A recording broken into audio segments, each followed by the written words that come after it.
I really wanted to step on here and talk a little bit about the elimination diet. It is 95% of the time the therapeutic nutrition plan that I choose for my patients while we're awaiting the results of their functional medicine lab tests. And it's really important to understand why this is such a crucial part of your functional medicine protocol. And that's what I really want to talk about today. So, the reason why we do an elimination diet is because it's the gold standard. It helps us identify the culprit of all of your concerns. And so, functional medicine overall is about having an individualized approach to medicine. And the goal is really to not just find out that a person is ill, but find out what's making them ill, and perhaps are there things in their lives that they're doing on a daily basis that's keeping them ill. So we really want to dig into the root cause of what is causing your problems so that we can find a truly individualized, tailored approach to care for you. And nutrition is the first line therapy. I always start with nutrition first. But before I even start talking about the elimination diet, I'd like to walk you through some terminology. So we hear a lot of terms to refer to our bodies not being able to handle certain foods. And so I'd like to explain a little bit of the differences between terms like intolerance and sensitivity and allergy. There are a lot of food foundations to health issues that people have, and many of them can stem from these three things. So a food allergy is what we all know to be an allergy. So if you have a food allergy, it's pretty obvious. That is, if you eat the offending food, an immediate immune response is triggered, and you need to do something about it because it's a full-fledged allergy, right? So symptoms for an allergy is something very immediate. That's where you see people carrying EpiPens and they stop breathing, they can't swallow, they go into anaphylaxis. Food intolerance is a little bit different. It's not really an immune response. It's more of a problem with breaking something down. It's about not having an enzyme or reacting to a chemical in a food. For example, like histamine. Histamine in food, some people can't break it down. Or the most common you hear about is lactose. That's milk sugar. A lot of people don't have enough of that lactase enzyme and they get symptoms from it. So symptoms for that look like there's usually a GI symptom. And for histamine, it could be cold type symptoms. So like runny nose, stuffy congestion, itchy, watery eyes, feeling like you're run down and you have a low, like you catch every cold that comes around. Now, the trickiest one is the food sensitivity. It is an immune response like an allergy, but it's a much slower response, and it's often due to some sort of imbalance in your GI tract. So you probably have an imbalance of the good versus bad bacteria, which triggers a food sensitivity, and then those can take up to 3 days for a symptom to show up. So it's much harder to link symptoms with the food because of the lag time there. Food sensitivity symptoms, they're very vast, actually. Some people for sensitivity have IBS type symptoms where they're going to have nausea, vomiting, diarrhea, constipation, gas, bloating, a general stomach ache. Or you have other symptoms that are a little bit harder to identify, like migraines or headaches, joint pain, fatigue, brain fog. A lot of those fatigue type symptoms that are harder to pinpoint for certain things. Chronic joint pain is huge. We see a lot of people with autoimmune issues and realize that some food sensitivities go along with that. And so that's where professional support really comes in. I just want to talk about the dangers of self-diagnosing. So when it comes to food issues, a lot of people seem to diagnose themselves using information they find online or on social media, like especially TikTok. I want to speak to the importance of working with a trained healthcare professional on these issues to identify allergies, intolerance, and sensitivities. The danger here is that there's tons of information out there, and it's great information if you allow it to just steer you in a direction. But going it alone can cause further problems. For example, if you decided you wanted to eliminate everything, like gluten, dairy, soy, alcohol, caffeine, and you don't have the appropriate person helping you with that, you could actually end up with a whole host of other medical problems because your diet would be deficient. So if you get rid of all those things, people start feeling better, and then they stay on that plan. And then they're not feeding their good gut bacteria what it needs to grow and proliferate, so that the opportunistic microbes then start to take over and fill the space. And so you can cause a whole host of other symptoms and other problems, and invite infections to a place that wasn't hospitable to that prior to eliminating those foods. So in addition, so if you have GI symptoms and you cut out foods of your diet and you felt better, but maybe you had an underlying disease as well, like celiac or inflammatory bowel disease, like Crohn's or ulcerative colitis, or something that really needs more vigorous treatment, you could be delaying that treatment or masking that you feel better by changing your diet without actually getting the appropriate testing and the appropriate care.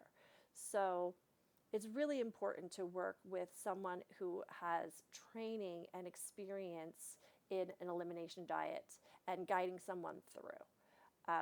In it, as well as providing alternative foods, because oftentimes when people start an elimination diet, they tend to eat one food, only eat salad, skip breakfast. And so they go into this caloric deficit.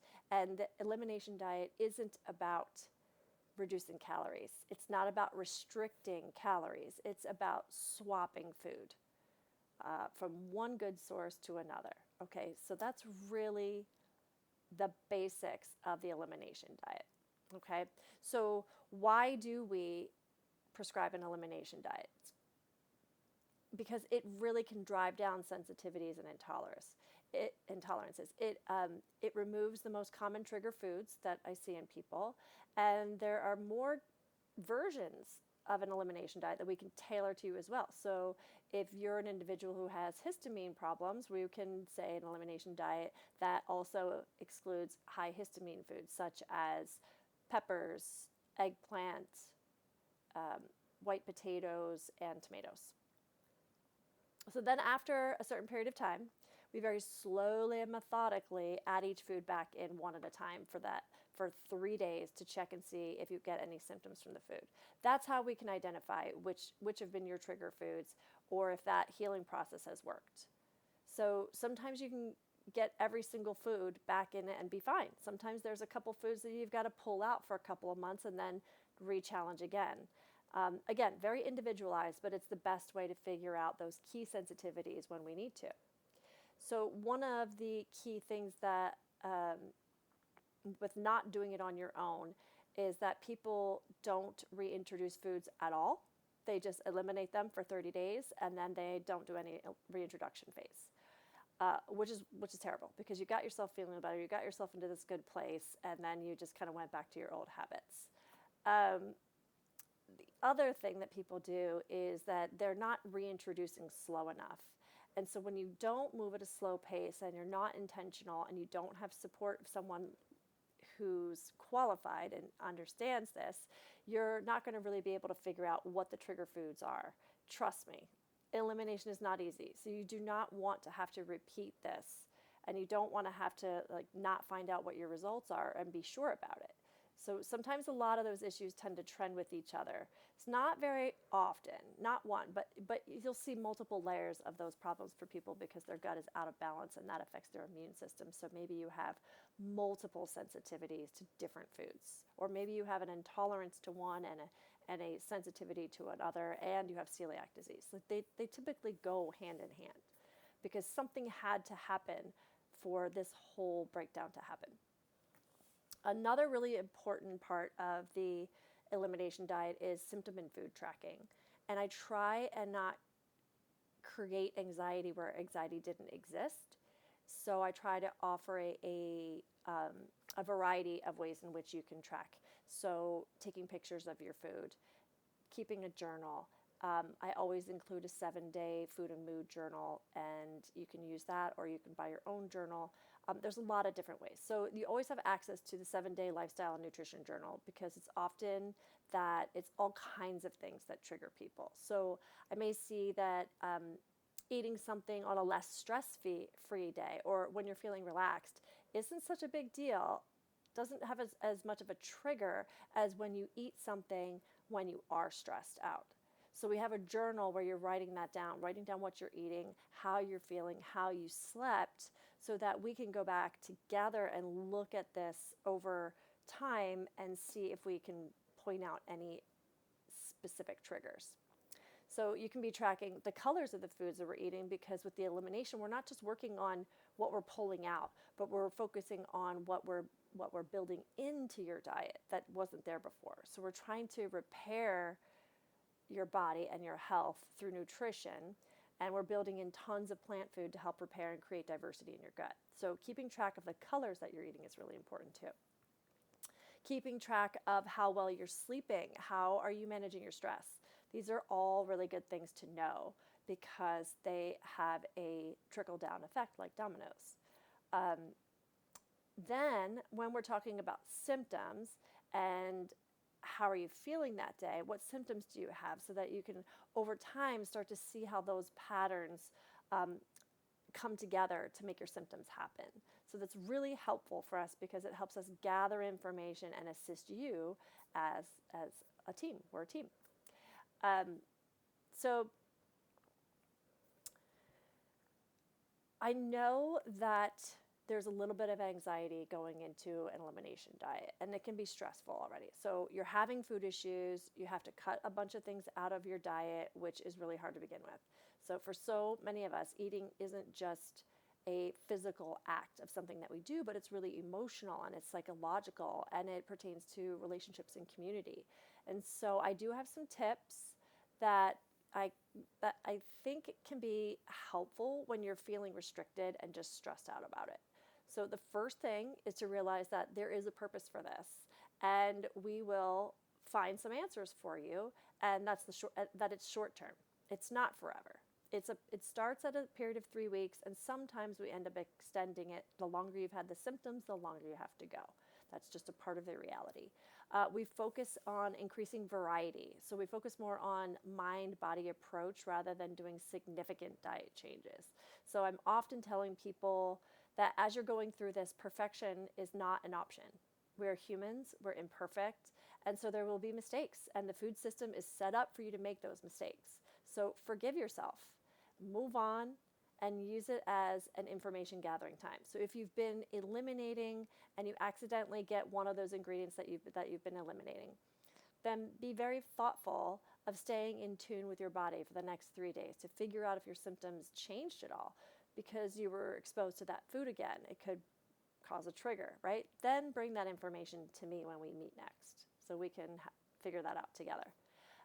It's really about the back and forth, being forgiving with yourself, just doing your absolute best, and then letting me know if it becomes a problem. Because then we will just pivot any way we need to make this comfortable for you. So a lot of the questions I get are, how do I go to a party when I'm on the elimination diet? How do I go to a friend's house who's eating without offending them? Because I know it's not easy to just like do this in a silo, let alone out there in a world being social. So I do everything I can to make you comfortable. So ways that we do this is you could always, if you're going to a party and you know that there's probably not going to be anything that you can eat, then make something that you can take and share with everybody else that you know is safe eating, and you're sharing it. There's always the opportunity to educate people around you as well and to make an impact or pass it forward, pay it forward, right? You never know who else might be suffering from any kind of food sensitivity and be feeling the same way as you're feeling, and they're grateful that you brought something that they can eat that they didn't realize.